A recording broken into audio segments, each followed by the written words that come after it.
O que você faria se alguém dissesse que matou em nome de Deus? Essa pergunta atravessa séculos e continua ecoando na história da humanidade, porque muitas guerras já foram travadas acreditando servir ao céu, enquanto na verdade espalhavam dor sobre a terra. E foi exatamente isso que aconteceu naquela noite. Homens lutavam convencidos de que morrer na batalha lhes abriria as portas do paraíso. Espadas eram erguidas, casas queimavam e inocentes corriam tentando apenas sobreviver. Mas naquele mesmo amanhecer, em um pequeno pátio silencioso, um homem provaria algo completamente diferente. Que talvez Deus não esteja nas guerras que os homens travam, mas nos gestos de misericórdia que ainda residem em meio ao horror. A história humana está cheia de batalhas, guerras por território, por poder e muitas vezes por religião. Mas existe uma batalha muito mais silenciosa acontecendo dentro de cada ser humano. A batalha entre o ódio e a misericórdia. Enquanto alguns acreditam estar defendendo a verdade, destruindo vidas, outros escolhem algo muito mais difícil: cuidar de quem está sofrendo. Naquela manhã, quando o sol começou a iluminar os campos devastados pela violência, um monge chamado Irmão Leon olhou para o sofrimento diante dele e fez uma pergunta que atravessa o tempo. Meu Deus, o que os homens estão fazendo? E talvez essa seja a mesma pergunta que ainda precisamos fazer hoje. Olá, eu sou Anice e hoje nós teremos a continuação do capítulo Batalhas.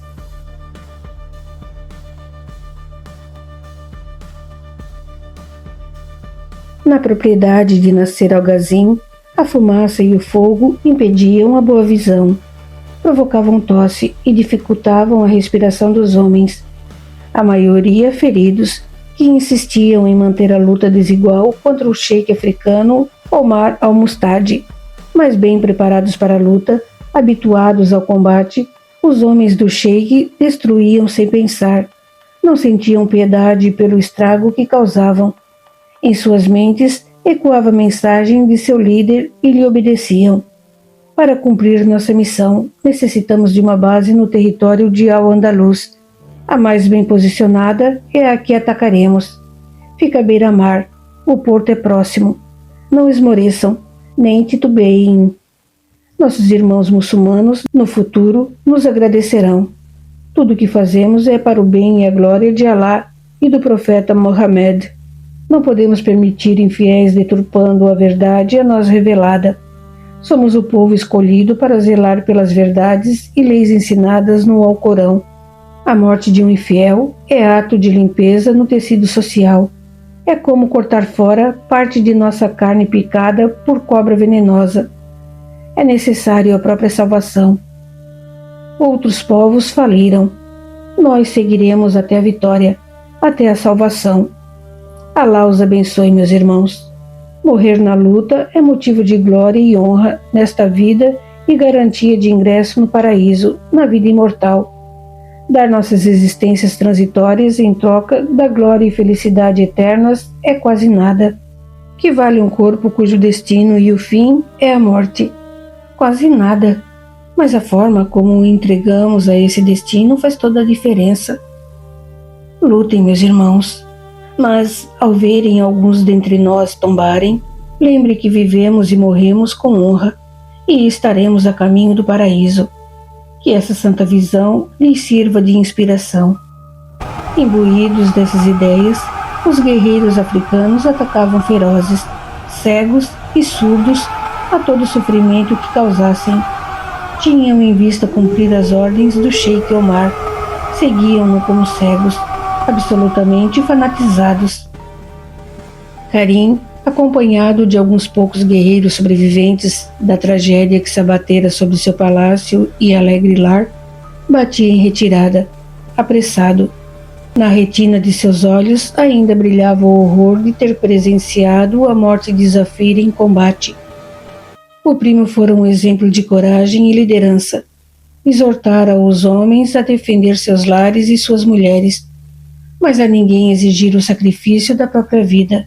Ao contrário, dissera-lhes textualmente que mais valia viver e prosperar em outras terras, reconstruir pelo trabalho, do que morrer por pedras e apego ao que era transitório na vida. Porém, ele mesmo não suportara ver a barbárie das tribos africanas e partir em defesa de um bando de crianças que fugiam apavoradas após o incêndio do prédio onde se escondiam.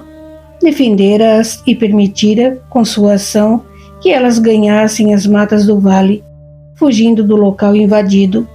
O preço fora vê-lo transpassado pela espada de um guerreiro fanático, que não sabia nada sobre a vida de quem dava fim. A comitiva de Karim levava os restos mortais do amigo de infância.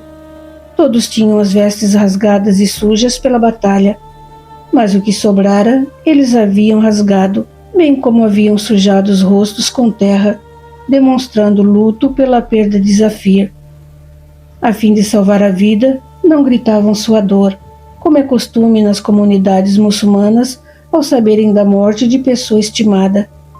Marchavam guerreiros e camponeses, entre esses homens e algumas mulheres e crianças, um cortejo de maltrapilhos e feridos, que sob o manto da noite seguiam desesperançados pela planície, em direção a Córdoba.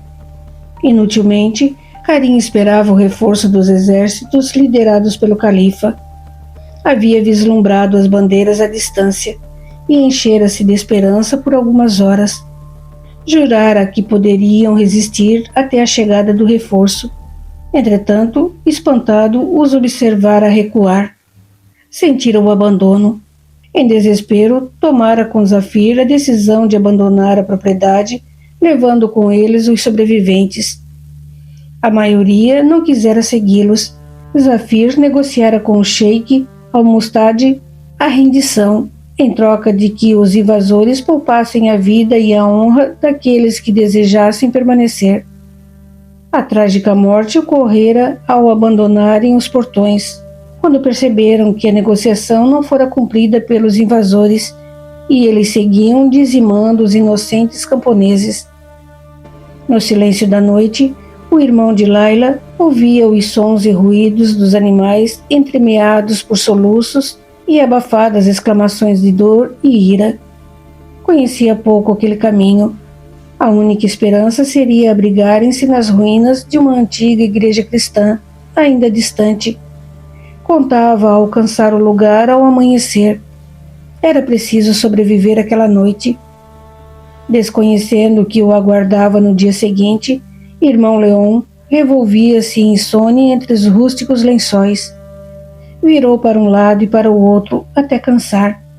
Então, conformado com sua insônia, sentou-se, respirou profundamente e começou a monologar consigo em pensamento. Queria encontrar as causas da inusitada ansiedade que reconhecia sentir.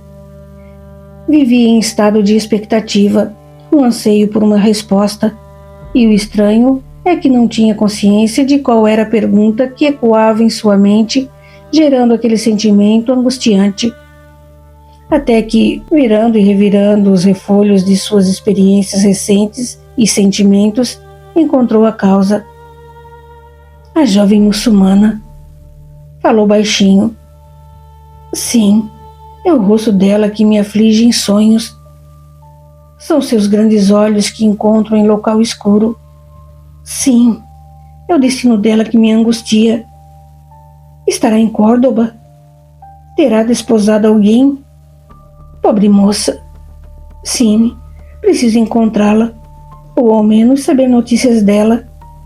Não gosto de grandes cidades, especialmente da capital, mas talvez eu deva ir. Localizando a questão que o atormentava, trazendo à consciência, identificou seus sentimentos e reações. Agradecido a Deus, ergueu-se do leito, abriu as grosseiras janelas, recebendo com um sorriso a aragem noturna. Levantou os olhos ao céu estrelado, viu no firmamento a tênue luz do quarto crescente lunar. e voltou seu pensamento em prece a Deus, pedindo amparo à jovem muçulmana que lhe conquistara a amizade. Tranquilizado pelo exercício de busca e reconhecimento interior, seguido pela prece confortadora, o religioso retornou ao leito pacificado. Adormeceu segundos depois de repousar a cabeça no travesseiro de penas de ganso, o luxo ao qual se dava o direito na ascética vida que escolhera. Cada segundo daquele sono e descanso foi necessário quando raiou o sol. Em seu pátio jaziam feridos e queimados de toda ordem. Irmão Leon acordou com seus lamentos. Custou a despertar plenamente e, envolto nas brumas da modorra, julgava sonhar. Foi o grito estridente de um bebê que o pôs alerta. — Que está acontecendo? Indagou em voz alta, mesmo sabendo que estava só no aposento, pois tinha o hábito de conversar às vezes consigo mesmo, em monólogos íntimos com a consciência, outras vezes com a vida, lançando perguntas e conceitos ao vento, mas crente de que algo ou alguém os recolhia. À sua maneira, isso era uma antecipação das teorias da física contemporânea e uma interpretação muito pessoal, sensível e observadora da natureza e dos evangelhos de Jesus. Lembrava-se sempre da recomendação do mestre de que os lírios não teciam nem fiavam, porém, o mais poderoso dos reis de Israel não tinha túnica igual. Sim, para irmão Leon, os ventos eram mensageiros. Assim como eles transportavam as sementes dos lírios, também transportavam suas ideias e dúvidas. E um dia, em algum lugar, não sabia onde, tinha a convicção de que as primeiras frutificariam e as segundas receberiam resposta. Lembrava o apóstolo dos gentios a dizer aos fiéis que nunca estamos sós. Ao contrário, vivemos rodeados de uma nuvem de testemunhas invisíveis. Quem testemunha vê, ouve e fala, ainda que seja invisível, pensava ele. Assim, tudo quanto dizia, acreditava que era ouvido e poderia ser benéfico a alguma dessas testemunhas se fosse bom, e que seus muitos questionamentos receberiam respostas. De muitos ele dizia já ter esclarecimentos. Afirmava ser estranha a via de retorno, pois nem sempre a vida lhe respondia com palavras audíveis ou visíveis. Aliás, raramente elas vinham na boca de outras pessoas. O mais comum era apresentarem-se situações concretas em que ele sentia a resposta de Deus. De um salto ergueu-se, a batina surrada. O tecido havia muito perdera as fibras mais grosseiras. Era, por assim dizer, amaciado pelo tempo e pelo uso constante. Servia-lhe também perfeitamente de camisola. Perdera todos os incômodos da rusticidade da matéria de que era feita. Assentava como uma segunda pele no religioso.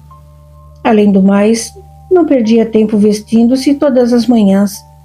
Estava sempre pronta ao trabalho, e naquele amanhecer, a prática mostrou-se adequada. Da janela, avistou seu pátio tomado por bom número de pessoas. Uma caravana de dor, em que se poderia dividir os integrantes em regularmente feridos, gravemente feridos, mutilados e mortos. Isso em relação ao corpo. Quanto à alma, seus olhos revelavam tanta dor e desespero que irmão Leon ficou em dúvida se era a bondade de Deus aquecê-los com os raios solares ou se era a ira divina que permitia ao astro-rei iluminar aquele horror para a apreciação de seus olhos. — Que fazem os homens, meu senhor? Disse ele baixinho, desejoso de que apenas Deus o ouvisse. — Tenho medo de perguntar a alguém por que esse horror aconteceu. E se ele me revelar, Senhor, que fizeram essa barbárie em teu nome e por amor a ti? O que eu lhe digo? O que faço? Silenciou um breve segundo e balançou a cabeça como se ouvisse uma resposta e concordasse. Nada. Não pergunto nada. É o que me dizes? Sim, senhor, tens razão. Eu te louvo. Não me cabe questionar os porquês, nem os caminhos que os trouxeram até aqui. Entendo. Estás me dizendo que é meu dever ajudá-los, como posso e como eles necessitam. Sim, sim, tens razão, como sempre. Vou saber o que eles precisam. Não é para discussões. Obrigado, senhor. Se for possível, Deus te abençoe. Para evitar perda de tempo, saltou a janela e caminhou os poucos metros que o afastavam de uma fileira de pessoas acomodadas sobre as raízes da grande árvore que dominava o pátio. Leu a sede e a febre nos rostos sujos. Espantou-se ao tomar consciência de que se tratava de dezenas de pessoas. Marchou resoluto em direção ao poço d'água que ficava na direção contrária. Ao lado do poço, manejando a roldana num supremo esforço, encontrava-se Karim, que aos olhos do irmão franciscano era apenas um jovem rapaz cuja aparência revelava ser parte do sofrido grupo. Preciso de água, rosnou ele, lançando um olhar feroz ao religioso. Ninguém vai me impedir de matar a sede do que resta do meu povo. É bom que nem tente. Eu sei, respondeu o irmão Leon com voz tranquila. Vim aqui para fazer a mesma coisa. Vi que seu povo tem sede. Olhe, não quero ofendê-lo, mas apesar de mais velho que o senhor, neste momento estou em melhor condição de ajudar. Se me permitir, posso puxar a roldana e levar os baldes até onde estão os outros. Eles receberão a água de suas mãos com mais confiança e alegria do que das minhas, e isso será bom. Desejo trabalhar com o Senhor. A roupa miserável do religioso, seu rosto corado e sadio, as palavras compreensivas e o tom de voz amistoso que ele usava dava a Karim uma sensação de incerteza, de medo do desconhecido. Nunca vira ninguém, nenhum padre católico ou fiel cristão, agir daquele jeito. Mesmo zonzo e irado, estava lúcido para identificar que se tratava de um monge. As forças fugiam de seus músculos. O corpo não respondia mais à mente. O filho de nascer reconhecia que precisava de ajuda, que tinha de confiar em alguém, por mais esquisito que fosse esse alguém. Sem forças para falar, afastou-se do poço e ofereceu a corda que girava a roldana ao religioso, que sorriu ao recebê-la entre as mãos. Trabalhavam em silêncio, dando de beber aos sedentos, lavando os ferimentos mais graves. Paco e Balboa, habituados a seguir o comportamento do irmão Leon, naturalmente, logo se juntaram a eles no socorro aos sobreviventes. Foi um dia de muito trabalho e poucas palavras. A vida respondia que era mais preciso e mais importante sentir e ser misericordioso mais do que pregar sobre a misericórdia. Dizia também, em sua maneira de falar, que fazer aos outros o que desejamos que nos façam não é fazer o que queremos, mas sim o que o outro precisa na condição em que se encontra. No acampamento, Kieran observava os arredores. Os homens ainda dormiam. Ele acordara com a movimentação de Laila, acompanhara discretamente as ações dela e louvava-lhe em silêncio a sensatez. A jovem afastara-se do acampamento nas primeiras horas, em busca de privacidade para realizar sua higiene e orações, com a certeza de não ser vista por ninguém. Viu seu vulto desaparecer por entre as dunas. Quando ela regressou, era natural que ele estivesse acordado, e assim nem ao menos desconfiou de que fora monitorada. Bom dia, saudou Kieran. Dormiu bem? Surpreendentemente bem, considerando-se as circunstâncias. A natureza é muito sábia, não luto com ela. Reconheço que é manifestação direta do misericordioso, e tudo nela obedece às suas vontades supremas. Eu me submeto. Estranho como existem dias comuns em que não conseguimos conciliar o sono com facilidade ou com proveito, e outros em que teríamos todas as razões do mundo para não adormecer ou ter um sono agitado com pesadelos. Mas nada disso acontece. Dormimos tanto que temos a impressão de termos morrido por algumas horas. Amanhece o dia e em nossa mente se operou um distanciamento das emoções e preocupações que nos afligiam. Fico feliz de saber que teve uma boa noite. Diz minha mãe que o sono revigora o corpo e a alma. Vamos comer. É sempre melhor o sabor dos alimentos frescos. Acampamentos militares, mesmo com a presença do califa, não são o que de melhor se pode esperar em conforto e alimentação. Laila sorriu, baixou a cabeça e caminhou tranquila ao lado do mercenário, em direção a um pequeno grupo de homens que preparava a refeição matinal. Sentou-se na areia, tal como fizera Kieran, e admirou-se de apreciar o café forte que lhe foi servido, com pão azimo ainda quente. Sentia-se estranha, tranquila.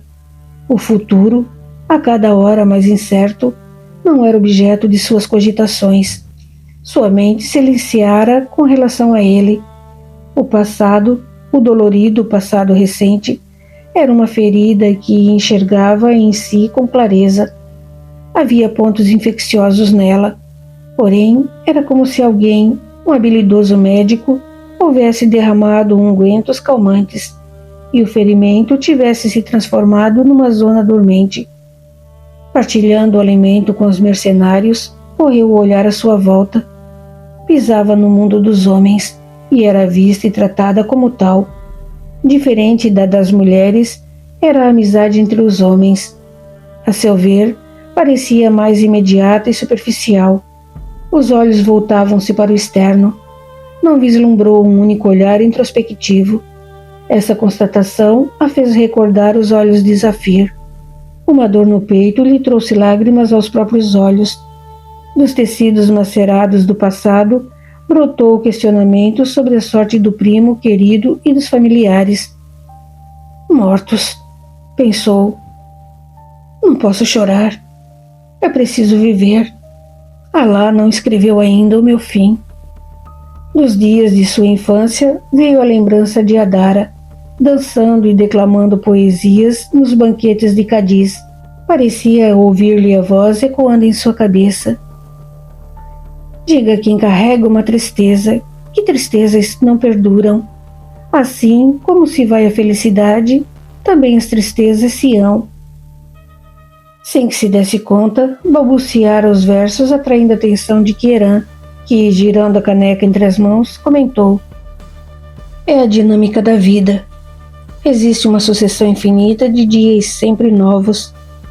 Nós pensamos que são iguais, e há quem diga que são sempre os mesmos. É uma ilusão. Existe um movimento constante em tudo. Nós pensamos que a areia sobre a qual nos sentamos está aqui desde sempre. Mas é só olhar para o pico das dunas e ver que ela se move. Está em mudança sempre. Com os fatos da vida e com o que sentimos é a mesma coisa. Aham. Concordou Laila, olhando fixamente a face de seu protetor. Eu confio em você, Kieran Simpsons. Por favor, não me traia. Calmo, ele voltou a olhar encarando-a. Mergulhar na íris negra de Laila não era tarefa fácil. Exigia uma honestidade com os próprios sentimentos e muita confiança em si. A alma da jovem se espelhava na profundidade do olhar, ao mesmo tempo que nela se escondia. Porém, ela parecia desnudar a alma de quem a enfrentasse olhos nos olhos. Agradeço sua confiança. É uma honra. Sou um mercenário, mas sou humano.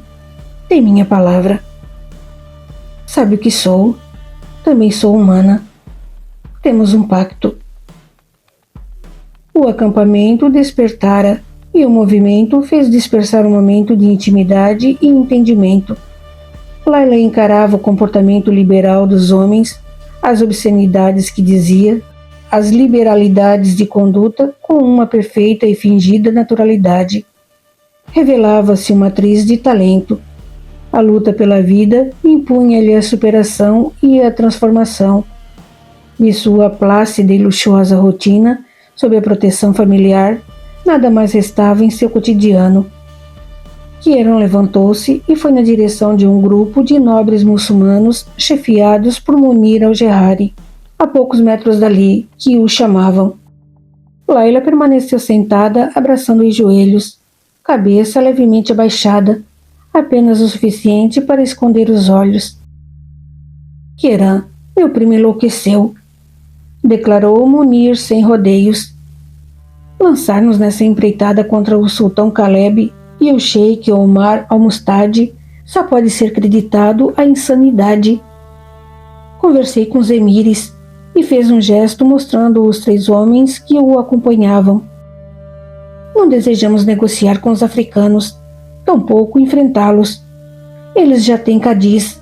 Era um reino pequeno, de pouca importância. O mercenário cristão relanceou os olhos, identificando os emires que acompanham Munir. Eram tolos, os conhecia razoavelmente bem. Não tinham nenhuma influência, nem gozavam de prestígio. Mas eram tão interesseiros e irresponsáveis quanto o homem que os liderava. Sem vaidade, sabia que gozava de melhor prestígio junto a Jamal e ao governo de Córdoba do que todos eles reunidos. Sim, essa é a posição dos senhores. Mas o que tem a ver com isso? Indagou o cristão friamente. Estamos organizando um levante contra a decisão de Jamal. Queremos retornar a Córdoba.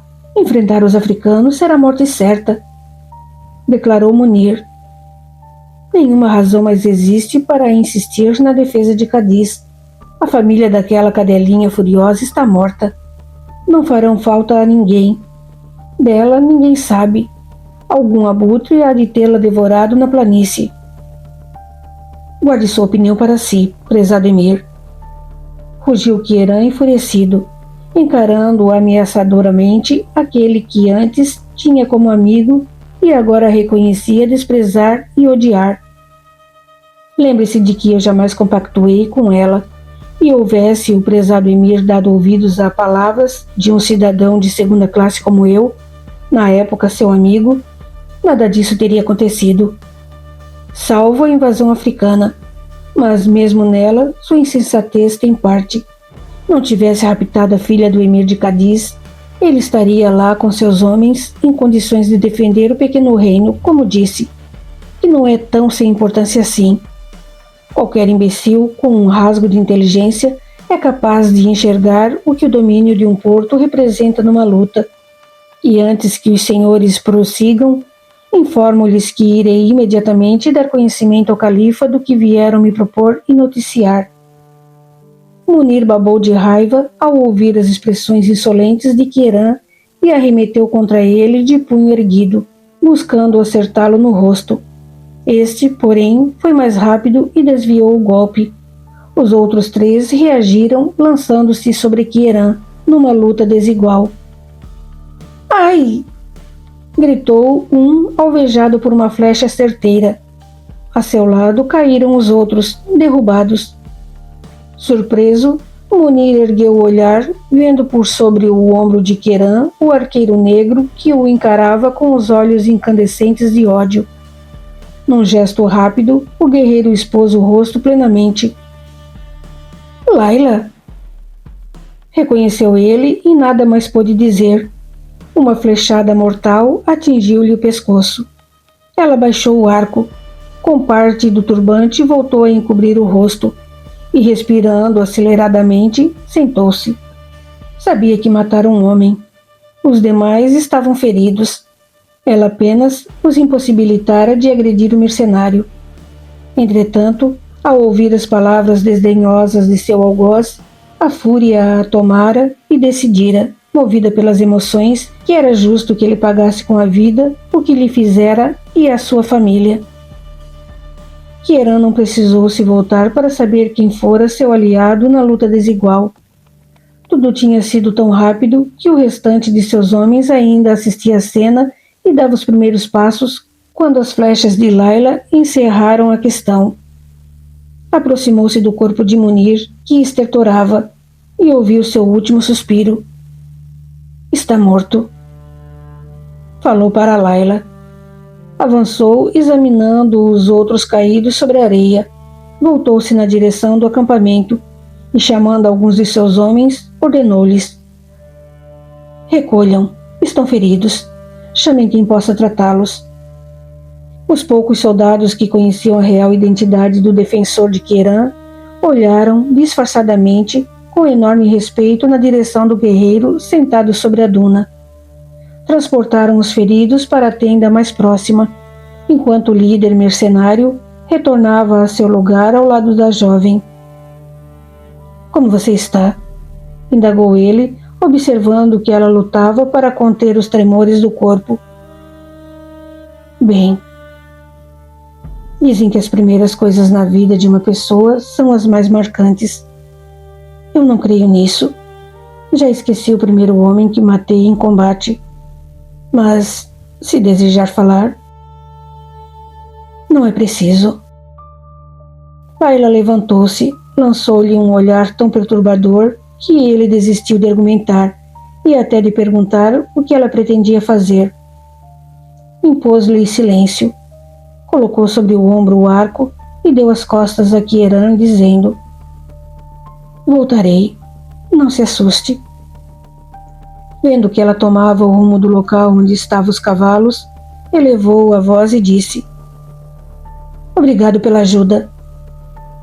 Ela seguiu andando sem se voltar, apenas ergueu a mão num gesto de aceitação e pouco caso do agradecimento.